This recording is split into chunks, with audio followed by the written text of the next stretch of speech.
Hello folks, Eric here from True North. If I were forced to choose just one tool to rely on in an emergency, it would be a knife. Not a fire starter or a fancy brand name water filter, and especially not the latest gadget promoted by a retail chain or an online influencer. Just a high quality knife. In this video, I want to explain why a knife matters so much, how to choose a quality one, and I'll share 2 knives that I personally use and trust.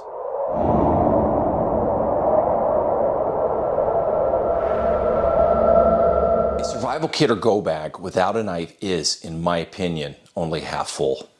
A knife isn't just another tool, it's a cornerstone tool. It allows you to use every other piece of gear in your kit to its full potential.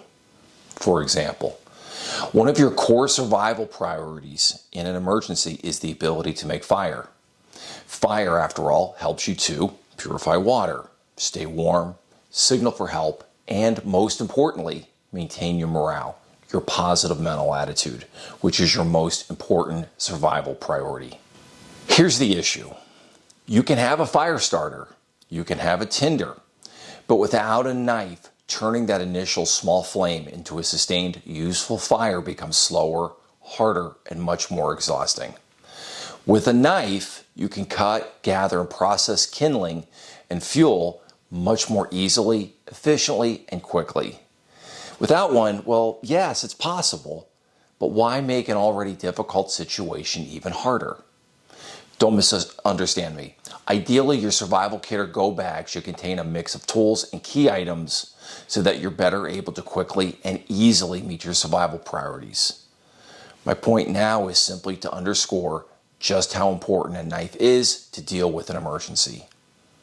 Because with a knife, I can meet most, if not all, of my survival priorities, like making a shelter, starting a fire, gathering potable water, and signaling for help. I can't think of another single piece of equipment that is as versatile. So here are some considerations when choosing a knife. First, choose a fixed blade knife.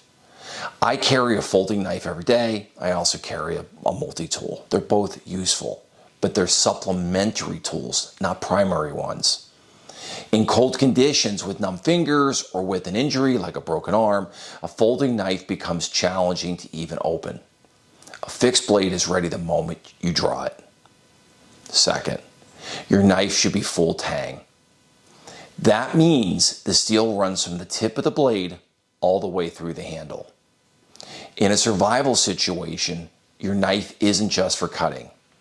It may be used for batoning, digging, chopping, or prying. Full tang construction greatly reduces the risk of the blade snapping from the handle during this type of use. Third, bigger definitely does not mean better. You don't need an oversized military-style knife, and you definitely don't need a machete. Large blades are harder to carry, hard to control, and increase the risk of injury. The blade I rely on is just over 4 inches. And lastly, you don't need to spend a lot of money. There are dependable survival knives well under $100 and even closer to $25. I'm going to recommend 2 knives that meet these criteria. But before I do, here's an important disclaimer. Neither True North nor I receive anything in return for our product or service recommendations. No kickbacks, no commissions, no free gear. We don't sell equipment at True North. Why? Because whether online or in our training classes, we don't want to even give the appearance of bias. At True North, we simply recommend products and services to our clients that we personally use and trust because we're only in the business of providing great training. So here we go. First, the Mora Companion. Very simple looking, but it's affordable. Around $35 depending on where you purchase it and the model variation. It's reliable and it's definitely capable. It has stainless steel blade that's easy to sharpen and is resistant to corrosion. While it isn't technically full tang, Mine is 3/4 tang. It's proven itself over decades of real-world use and abuse. At this price point, you can even afford to stage multiple knives. One in your survival kit or go bag, one in your vehicle, heck, one at home. I pack this knife in my own personal survival kit. Second, the Mora Garberg Carbon. This knife has grown on me over the years, so it's now my standard go-to knife.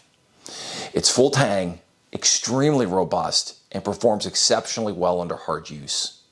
It's much lighter and easier to pack than my K-Bar that I've used for 20 years.